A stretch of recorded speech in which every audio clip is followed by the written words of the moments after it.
मला वाटतं की माननीय मुख्यमंत्री महोदय एकनाथजी शिंदे साहेब, उपमुख्यमंत्री देवेंद्रजी फडणवीस साहेब, अजितदादा पवार साहेब हे एकत्रितपणे निर्णय करतील. त्यांनी जो निर्णय केला तो आम्हाला सगळ्यांना मान्य राहील. त्याप्रमाणे पुढे आम्ही मार्गक्रमण करू.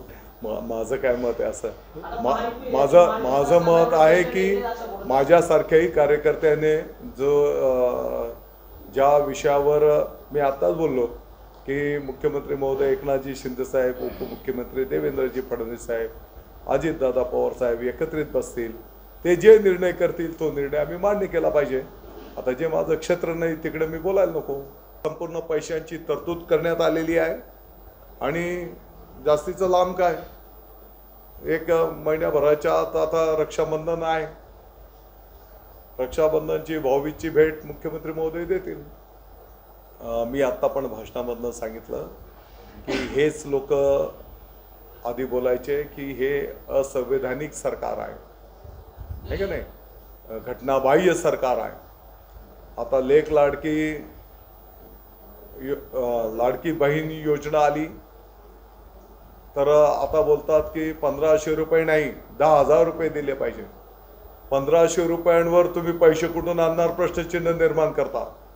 तेच महाभाग 10,000 रुपये दिले पाहिजे अशी मागणी करतात, आहे का नाही. म्हणजे लोकांमध्ये फक्त अफवा पसरवायच्या, संभ्रम निर्माण करायचे. लोकसभेला ते यशस्वी झाले, आता बिलकुल यशस्वी होणार नाहीत आणि जनता जनार्दन पण त्यांना थारा देत नाही. जनतेला पण माहिती आहे, आमच्या बहिणींना पण माहिती आहे काय शक्य आहे आणि काय अशक्य आहे. ओएसिस फर्टिलिटीच्या तज्ञांनी IVF उपचार पद्धतीद्वारे 1 लाखांहून अधिक जोडप्यांना मातृत्व प्राप्तीचा आनंद दिला आहे. मोफत अपॉइंटमेंट बुक करण्यासाठी आजच संपर्क साधा. ओबीसी मध्ये सरसकट सर्व मराठा समाजाला आरक्षण द्या. तर या संदर्भामध्ये महाविकास आघाडीच्या नेत्यांचं काय मत आहे हे जाणून घेण्याच्यासाठी सह्याद्रीला बैठक होती. त्या बैठकीला महाविकास आघाडीचे कोण आले नाहीत.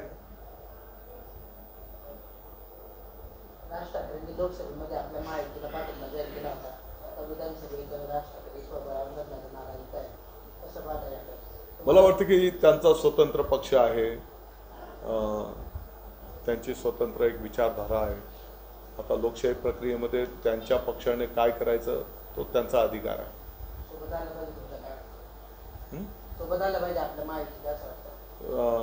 या संदर्भातला निर्णय वरिष्ठ नेते करतील. माझं व्यक्तिगत मत आहे उलट महाराष्ट्राच्या विकासासाठी, महाराष्ट्राच्या प्रगतीसाठी समविचारी जे लोक असतील त्यांनी सोबत काम करावं. राज ठाकरे पण असू शकतात. नाही बघा, पहिली गोष्ट तर मला या संदर्भातलं काही माहिती नाही. राहिला दुसरा विषय तर समजा अगदी किरकोळ थोडंफार आता एक घर जरी असलं तरी तिथे थोडाफार किंतु परंतु असतो, परंतु या संदर्भातलं मी माहिती घेऊन बोलेन. मराठा आरक्षणाचा जो विषय सध्या तो खूप वाढतोय. एकीकडे आता आपल्याकडून सत्ताधाऱ्यांकडून सांगितलं जात होतं की आरक्षणासंदर्भातली सर्वपक्षीय बैठकीला विरोधकांनी दांडी मारली. दुसरीकडे शरद पवारांनी काल मराठा समाजाच्या नेत्यांची भेट घेऊन सांगितलं की मुख्यमंत्री निर्णय घेतला त्याला पाठिंबा आहे. काय वाटतं तुम्हाला विरोधकांनी कुठं भूमिका? बघा, मराठा आरक्षणाच्या संदर्भामध्ये पहिल्यापासून जर आपण विचार केला तर सगळ्यात आधी या संदर्भातली मागणी होती की पर्टिक्युलर मराठवाड्यामध्ये जे काही कुणबी नोंदी आहेत त्या कुणबी नोंदी असलेल्या मराठा समाजाच्या कुटुंबांना कुणबी म्हणजेच ओबीसी लाभ मिळायला पाहिजे.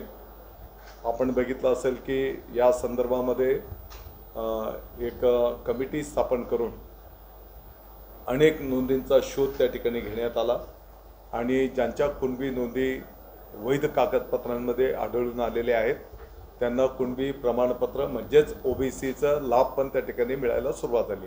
मुद्दा क्रमांक 1. मुद्दा क्रमांक 2, मराठा समाजाला आरक्षण मिळालं पाहिजे. तर आपण बघितलं असेल की विधानसभा विधान परिषदमध्ये एकमताने 10% आरक्षण देण्याचा निर्णय त्या ठिकाणी झालेला आहे. या निर्णयाला काही लोकांनी कोर्टात माननीय हायकोर्टमध्ये चॅलेंज केलेलं असताना माननीय हायकोर्टने त्याला स्थगिती पण दिलेली नाही. याचा अर्थ जो काही निर्णय झाला आणि त्याची अंमलबजावणीप्रमाणे आता मराठा समाजाच्या तरुणांना नोकऱ्यांमध्ये लाभ पण मिळतोय. मुद्दा क्रमांक 2 आणि सगळ्यात महत्त्वाचा गोष्ट, माननीय देवेंद्रजी फडणवीस साहेब मुख्यमंत्री असताना जे काही मराठा आरक्षण 13% दिलं गेलेलं होतं, माननीय हायकोर्टमध्ये ते वैध पण ठरलं आणि माननीय सर्वोच्च न्यायालयामध्ये ते फेटाळण्यात आलं. ते फेटाळत असताना ज्या काही बाबींवर माननीय सर्वोच्च न्यायालयाने दिशानिर्देश केलेले होते की बाबा मराठा समाज मागास कसा आहे हे तुम्ही ऑथेंटिक सिद्ध करा.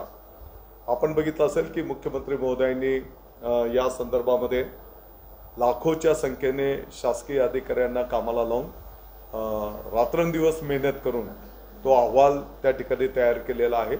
आणि एक जी क्रिएटिव्ह पिटिशन आपली सर्वोच्च न्यायालयामध्ये दाखल आहे त्याच्यामध्ये ही एक जी विंडो आपल्याला ओपन आहे त्या माध्यमातून परत एकदा सर्वोच्च न्यायालयामध्ये पण आपण दाद मागतो आहोत. आणि म्हणून एकंदरीत मराठा समाजाला इतर कोणत्याही समाजाच्या आरक्षणाला धक्का न लागता मराठा समाजाला आरक्षण द्यायचं हा जो शब्दप्रयोग माननीय मुख्यमंत्री महोदय एकनाथजी शिंदे साहेबांनी केलेला होता त्यावर ते ठाम आहेत. त्याप्रमाणे त्याचं मार्गक्रमण प्रगतीपथावर आहे. निमित्ताने वेगवेगळ्या ठिकाणी बॅनरबाजी झाली. काही ठिकाणी मुख्यमंत्री उद्धव ठाकरे म्हणून बॅनरबाजी झाली तर काही ठिकाणी भावी मुख्यमंत्री म्हणून बॅनरबाजी झाली. कसं पाहता या विषयात? उद्धव ठाकरे काल वाढदिवस साजरा झाला तर भावी मुख्यमंत्री म्हणून काही ठिकाणी बॅनर लागले तर काही ठिकाणी मुख्यमंत्री म्हणून बॅनर लागले. भावी आजी तर मी काय बोलू शकत नाही, माझी बोलू शकतो आपण. माझी तर ते आहेत.